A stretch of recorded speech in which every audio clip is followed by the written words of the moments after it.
सो hello बच्चा लोग, welcome back to the JEE advanced PYQ series. और यहाँ पे हम लोग डिस्कस कर रहे हैं part 2 of ray optics, right. आज हम लोग देखने वाले हैं सवाल जो कि 2016 में आपसे पूछे गए थे in your JEE advanced paper, right. और सभी का लिंक आपको इससे पहले जो भी हो रखा है सबका लिंक आपको नीचे मिल जाएगा, तो ज़रूर से जाके उसको भी देखें। और इस सेशन को देखने से पहले अगर आपने हमारे चैनल पे रे ऑप्टिक्स का जो एक रिविजन वीडियो है उसको नहीं देखा है तो ज़रूर से देखिए। हम लोग वहाँ से काफ़ी फॉर्मूलेस को यहाँ पे डायरेक्टली यूज़ करने वाले हैं, ठीक है। चलिए, तो ये अपना सबसे फर्स्ट क्वेश्चन है 2016 का, और ये सवाल काफ़ी इजी और डायरेक्ट कॉन्सेप्ट बेस्ड क्वेश्चन है, ठीक है। सवाल में हमसे क्या बोलता है कि आपके पास यहाँ पे एक ट्रांसपेरेंट स्लैब है और उसका थिकनेस हमें डी दे रखा है, लेकिन इस स्लैब का रिफ्रैक्टिव इंडेक्स कांस्टेंट नहीं है। आप जैसे जैसे नीचे जाओगे इसका रिफ्रैक्टिव इंडेक्स जो है हमको सवाल में कहता है कि इंक्रीज हो रहा है, ठीक है। Here Z is a vertical distance inside the slab. The slab is placed between two media with a uniform refractive index N1 and N2. यानी कि स्लैब के ऊपर जो मीडियम है उसका रिफ्रैक्टिव इंडेक्स N1 है और जो नीचे मीडियम है उसका रिफ्रैक्टिव इंडेक्स N2 है। जहाँ पे हमको कहता है कि जो N2 है वो मोर है N1 से। बढ़िया है sir. A ray of light is incident with angle theta I from medium 1 and emerges in medium 2 with refraction angle theta F with a lateral displacement L। तो हमको यहाँ पे lateral displacement को डिफाइन किया गया है इस पॉइंट से लेके जहाँ पे ये इमर्ज कर रहा है उसका जो दूरी है उसको ये लोग L बोल रहा है, ठीक है। 4 ऑप्शन है, हमें बताना है कौन कौन सा सही है। मोर देन 1 करेक्ट सवाल है ये। बढ़िया है। तो इस सवाल में जो कॉन्सेप्ट यूज़ होने वाला है वो आप लोग इवन जेईई मेंस के प्रिपरेशन में भी पढ़ते हैं, ये वो कॉन्सेप्ट है, राइट। ये वो कॉन्सेप्ट है। यहाँ पे आपके पास डिफरेंट मीडियम्स है N1, N2, N3, N4 and so on. तो यहाँ पे जो कॉन्सेप्ट यूज़ करने वाले हैं हम लोग, that is your n sin theta is constant, right. यानी कि हम लोग जो स्नेल्स लॉ है वो किसी भी 2 पॉइंट के बीच में लगा सकते हैं, राइट। कहने का मतलब है आप यहाँ पे देख सकते हैं जो आपका N1 sin थीटा 1 होगा वो आपको N2 sin थीटा 2 के बराबर होगा और वो आपको N3 sin थीटा 3 के बराबर होगा एंड सो ऑन। तो ये अपना कॉन्सेप्ट है जो हम लोग यहाँ पे यूज़ करने वाले हैं, ठीक। तो सवाल का पहला ऑप्शन देखिए, L is dependent on NZ। हमसे कहता है जो इस मीडियम का रिफ्रैक्टिव इंडेक्स है वो कैसे वेरी कर रहा है, उस पे ये लेंथ L भी वेरी करेगा। सो अगर आप गौर से चीज़ों को देखे समझे तो ये स्टेटमेंट आपको बिल्कुल ट्रू है, ये स्टेटमेंट आपको बिल्कुल ट्रू है। समझ में आ रहा है। तो ये यहाँ पे जो है वो इस तरीके से लेटस से मान लीजिए बेंड करता है, राइट। और क्योंकि ये वेरिएबल रिफ्रैक्टिव इंडेक्स है तो कंटिन्यूअस बेंडिंग होगा, तो आपको स्ट्रेट लाइन ही होगा, ये कोई कर्व लाइन होगा। तो इस तरीके से मान लीजिए बेंड करता है। अब अगर इसका रिफ्रैक्टिव इंडेक्स का जो वेरिएशन है वो बदल जाएगा तो बेंडिंग का नेचर भी बदल जाएगा। तो आप देख सकते हैं अलग अलग NZ के वैल्यू के लिए ये जो डिस्टेंस है वो भी आपको अलग अलग होगा। यानी कि आपको स्टेटमेंट 1 जो है वो आपको सही है, ठीक है। बढ़िया। नेक्स्ट क्या है, N1 sin थीटा I, यानी कि N1 sin theta I should be equal to N2 sin theta F। हमने अभी भी वो प्रॉपर्टी देखा था, यानी ये वाला गलत होगा और ये वाला सही हो जाएगा, ठीक है। L is independent of N2, ये स्टेटमेंट भी आपको 100% सही है, क्योंकि आप देख सकते हैं ना यहाँ का रिफ्रैक्टिव इंडेक्स क्या है उस पे ये बात नहीं डिपेंड करता है कि ये रे फाइनली आपको बेंड होते होते किस पॉइंट पे आने वाली है, ये सिर्फ और सिर्फ NZ के वेरिएशन पे ही डिपेंड करता है। तो आप देख सकते हैं this question was very easy one, और ये आपको 2016 में पूछा गया है जो पेपर को one of the toughest paper माना जाता है, ठीक है। अब आप ध्यान से देखिए रे ऑप्टिक्स कितना इजी हो सकता है आपको यहीं से दिखाई देगा। ये क्वेश्चन भी 2016 का है। सवाल में हमसे कहता है a plano convex lens is made of material of refractive index N। तो आपके सामने ये एक प्लेनो कॉन्वेक्स लेंस है। When a small object is placed 30 centimetre away in front of the curved surface of the lens. तो यहाँ पे आपके सामने ऑब्जेक्ट है, 30 सेंटीमीटर की दूरी पे है। तो हमसे कहता है an image of double the size of the object is produced. तो यहाँ से हमको पता चल गया है कि अपना जो मैग्निफिकेशन होने वाला है वो 2 होने वाला है, क्योंकि इमेज का जो हाइट ये लेंस बनाएगा वो ट्वाइस है ऑब्जेक्ट के हाइट से, which means magnification is twice, right. अब क्योंकि ये एक एडवांस का क्वेश्चन है तो आपको सारी पॉसिबिलिटीज़ को देखना चाहिए।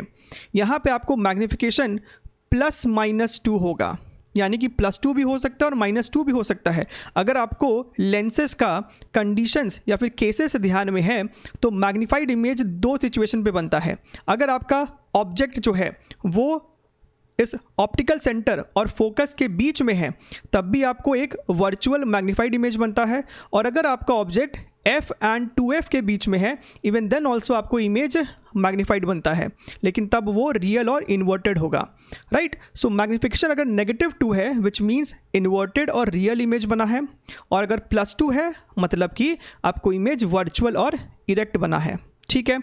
अब in the case of your convex lens magnification का जो फॉर्मूला होता है, ध्यान से देखिएगा, वो आप लिखते हो v/u, लेकिन हम लोग उसको मॉडिफाई कर सकते हैं इस फॉर्मेट में f/u + f, ठीक है। आई होप ये सब चीज़ आपको पता होना चाहिए, हमने उस फॉर्मूला शीट में भी इसको डिस्कस करा है। तो आप यहाँ पे देख सकते हैं क्योंकि मैग्नीफिकेशन +-2 हो सकता है तो आप दोनों कंडीशन को यहाँ पे लेंगे, ठीक है। बात समझ में आ रहा है। सो अगर आपने मैग्नीफिकेशन -2 लिया है तो f अपॉन ऑब्जेक्ट डिस्टेंस तो -30 + f, राइट। अगर आप इसको सॉल्व करें तो आपको कितना आने वाला है 60 - 2f = f, यानी कि f की वैल्यू आ रही है 20 सेंटीमीटर, राइट। इसके अलावा एक और सिचुएशन बन सकता है अगर आपका मैग्नीफिकेशन +2 हुआ तो, अगर +2 ले लेंगे सो 2 = f अपॉन -30 + f इम्प्लाइज ये आपको आने वाला है -60 + 2f = f, यानी कि यहाँ से आपका f आ रहा है +60 सेंटीमीटर। यानी ये दोनों पॉसिबिलिटीज़ है, लेकिन अगर आप ऑप्शन में देखें तो आपको ये +20 वाला दिया हुआ है, ये +60 वाला नहीं दिया हुआ है, विच मीन्स यहाँ पे जो आपको सिचुएशन बन रहा है वहाँ पे आपको रियल और इन्वर्टेड इमेज ही बना होगा। मैग्नीफिकेशन -2 है, ठीक है। सो आई होप आपको ये वाला पार्ट समझ में आ गया है। So let us clear this out. हमने ये डिसाइड कर लिया है कि फोकल लेंथ जो होने वाला है इस लेंस का that is going to be 20 centimetre, ठीक है सर, बढ़िया है। अब देखिए refractive index of the lens 2.5, अगर आपको इस लेंस का फोकल लेंथ पता चल गया है तो रिफ्रैक्टिव इंडेक्स निकाला जा सकता है। हमारे पास एक इक्वेशन है 1/f = n-1 where n is the refractive index, right. 1/r, r हो जाएगा इस वाले सरफेस का रेडियस ऑफ कर्वेचर माइनस, और ये वाला प्लेनर साइड है तो 1/∞ होगा तो उसको तो हम 0 ही बोल सकते हैं, इसको ऐसे लिखा। अब आप ध्यान से देखिए 1/20 = n-1, लेकिन हमको r तो पता ही नहीं है। So let us hold for a while, हमको r अभी नहीं पता है। आगे पढ़ते हैं। Due to reflection from the convex surface, तो हमको सवाल में कह रहा है कि भैया ये लेंस में रिफ्रैक्शन तो हो रहा है लेकिन थोड़ा सा पार्शियल रिफ्लेक्शन भी हो रहा है due to this convex surface. So basically आप इस सरफेस को अगर कॉन्वेक्स मिरर की तरह ट्रीट करें तो आपको रिफ्लेक्शन भी होगा जिसका इमेज थोड़ा सा डिम बनेगा, कम इंटेंसिटी का बना होगा। So another faint image is observed at a distance of 10 centimetre away from the lens. So अब आप इसको अगर एक मिरर की तरह ट्रीट करें तो हमको दिख रहा है कि सर ऑब्जेक्ट डिस्टेंस जो हो गया वो मिरर के लिए हो जाएगा -30 सेंटीमीटर, इमेज जो हो जाएगा वो आपको हो जाएगा कितना +10 सेंटीमीटर, क्योंकि कॉन्वेक्स में अगर आप रे डायग्राम से भी समझे तो आपका इमेज जो है वो राइट साइड बनेगा, वर्चुअल बनेगा। Let me make it for you. अगर किसी बच्चे को थोड़ा सा भी कन्फ्यूजन है, थोड़ा सा भी तकलीफ है तो आप देख सकते हैं किस तरीके से इमेज यहाँ पे बनता है, राइट। आई होप आपको ये सब चीज़ का आइडिया है। तो यहाँ पे आपको एक वर्चुअल इमेज बनेगा, ठीक है। सो साइन का ध्यान रखना है, तो ये हो जाएगा आपका +10 सेंटीमीटर। अब आप यहाँ से निकाल सकते हो क्या चीज़, किस अगर हमने इसको एक मिरर की तरह ट्रीट किया तो उस मिरर का फोकल लेंथ कितना होने वाला है। सो 1/fm = 1/v + 1/u, यानी कि आपका fm होने वाला है uv अपॉन u + v। तो u की वैल्यू है -30, ये 10 हो जाएगा, -30 + 10 आपका -20 हो जाएगा। सो यहाँ से आप देख सकते हैं ये आपको आ रहा है how much, this is your 15। तो आपको इस मिरर का फोकल लेंथ पता चल गया 15, और हमको पता है कि मिरर के केस में आपके पास रिलेशन होता है फोकल लेंथ का डबल होता है आपका इस मिरर का रेडियस ऑफ कर्वेचर। तो आपको बेसिकली r पता चल गया है, डबल होगा तो 30 है। आपको अगर r पता चल गया तो यहाँ पे सब्स्टिट्यूट कर दीजिए, right. Let us put it over here. तो 1/20 इज इक्वल टू n-1, ये आपको हो जाएगा 1/30, right. So this is going to be your n-1 is equal to 1.5, यानी कि refractive index is equal to 2.5, ठीक है। तो ये देखिए, ये वाला ऑप्शन आपका सही है। The radius of curvature of the convex surface is 45, ये गलत है क्योंकि हमने सॉल्व किया है, ये आपको 30 आने वाला है। द फेंट image is erect and real, the फेंट image is erect and real. अगर आप अभी आपको यहाँ पे दिखाया गया था कि अगर आपने इसको कॉन्वेक्स मिरर की तरह ट्रीट किया और जो हमारा इमेज बना था वो आपको वर्चुअल था, इरेक्ट तो था इमेज, लेकिन वो आपको वर्चुअल था, तो रियल नहीं है। तो ये वाला स्टेटमेंट भी गलत है, ठीक है। तो आपको डीप अंडरस्टैंडिंग होना चाहिए इस पूरे इमेज फॉर्मेशन का, लेकिन सवाल मुश्किल नहीं है। चलिए आगे बढ़ते हैं। ये अपना क्वेश्चन नंबर 3 है प्रिज्म का, काफ़ी इजी क्वेश्चन है, ध्यान से देखिए, right. A parallel beam of light is incident from air at an angle of alpha on the side PQ of the right angle triangle, ठीक है। तो ये आपके सामने प्रिज्म है, ये एंगल थीटा है, रिफ्रैक्टिव इंडेक्स इस मीडियम का √2 है, light undergoes total internal reflection in the prism at face PR when alpha has a minimum value of 45 degree.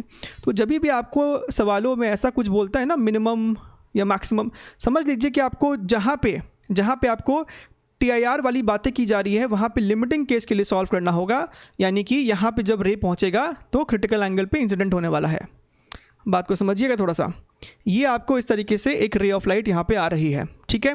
It is moving from a rare to denser medium, तो वो इस तरीके से normal की तरफ लेट अस से bend कर गया, ठीक है। अब यहाँ पे आपको देख सकते हैं TIR होने की पॉसिबिलिटी है, ठीक है। तो हमसे कहता है कि undergoes TIR in a prism when alpha has a minimum value of 45 degree. कहने का मतलब है कि जब ये एंगल 45 डिग्री होगा तो यहाँ पे आपको ये एंगल जो है वो क्रिटिकल एंगल होगा, ठीक है। बढ़िया है। अब बस आपको यहाँ पे ज्योमेट्री लगाना है। आप इस IC की वैल्यू को ईजिली सॉल्व कर सकते हैं। आपको मीडियम का रिफ्रैक्टिव इंडेक्स पता है, तो आप लिख सकते हो ना कि सर जो साइन IC होने वाला है, हालांकि आपको IC का फॉर्मूला ही डायरेक्ट पता होना चाहिए, but still you can simply apply Snell's law over the year. और यहाँ पे आपको बाहर में 90 डिग्री है, सो साइन 90 डिग्री, तो आप यहाँ से साइन IC ईजिली सॉल्व कर सकते हो 1/n, यानी कि 1/√2। तो क्रिटिकल एंगल जनाब अपना आ गया 45 डिग्रीज, ठीक है। तो ये अपना बेसिकली 45 डिग्री है, दिस इज़ योर 45 डिग्री। अगर ये 45 डिग्री है तो ये वाला एंगल कितना होगा? ये भी होगा सर अपना 45 डिग्रीज, ठीक है। अच्छा, ये 45 डिग्री है, ये 45 डिग्री है, तो क्या आप ये वाला एंगल सॉल्व कर सकते हैं ना। यहाँ पे भी लगा दो स्नेल्स लॉ। तो क्या लिखोगे? आप लिखोगे sir sine 45 degree is equal to n into sine r। इसको हमने r बोल दिया, तो आप देख सकते हो ये आपको हो जाएगा 1/√2, n आपका √2 है, this is your sine r। तो आपको देखना चाहिए कि r आपका आने वाला है 30 degrees. So this angle is nothing but your 30 degrees. हमसे पूछा क्या है?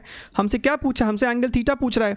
अगर ये एंगल 30 डिग्री है, ये एंगल आपका 90 डिग्री है और ये एंगल 45 डिग्री है, तो आपके पास ये जो ट्राइंगल है इसमें सारा ही एंगल्स आपको पता है एक्सेप्ट योर एंगल थीटा। आपको ये ट्राइंगल है, ध्यान से फॉलो कीजिएगा, ये ट्राइंगल है। सो यू कैन सी कि कितना हो जाएगा, 90 + 30 इज़ 120, 120 + 45 इज़ 165, यानी कि ये वाला एंगल कितना हो जाएगा? 15 डिग्री।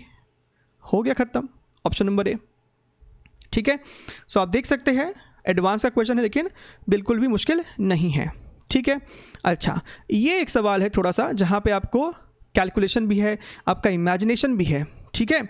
तो ध्यान से देखिए ये सवाल को, आपके सामने स्टेटमेंट लिखा हुआ है, ज़रूर से वीडियो को यहीं पे पॉज करें और इसके सारे स्टेटमेंट को अच्छे से पढ़ लें, ठीक है।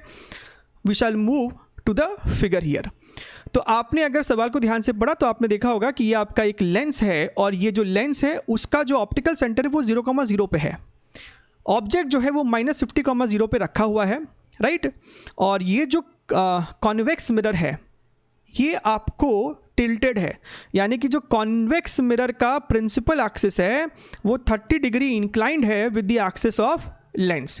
यही चीज़ है जो थोड़ा सा प्रॉब्लम को लेंदी कर सकता है इस केस में, ठीक है। बढ़िया है। हमसे बोलता है कि after refraction from the lens and reflection from the mirror, बताइए जो फाइनल इमेज बनेगा उसका कोऑर्डिनेट्स क्या क्या है। ठीक है, अच्छा है। तो सबसे पहले हम लोग ये सॉल्व कर लेते हैं कि इस लेंस के कारण जो इमेज बनेगा उसका पोजीशन क्या होने वाला है। तो आपको लेंस का फोकल लेंथ दिया है, आपको ऑब्जेक्ट डिस्टेंस भी समझ में आ रहा है, लेंस से 50 सेंटीमीटर की दूरी पे है।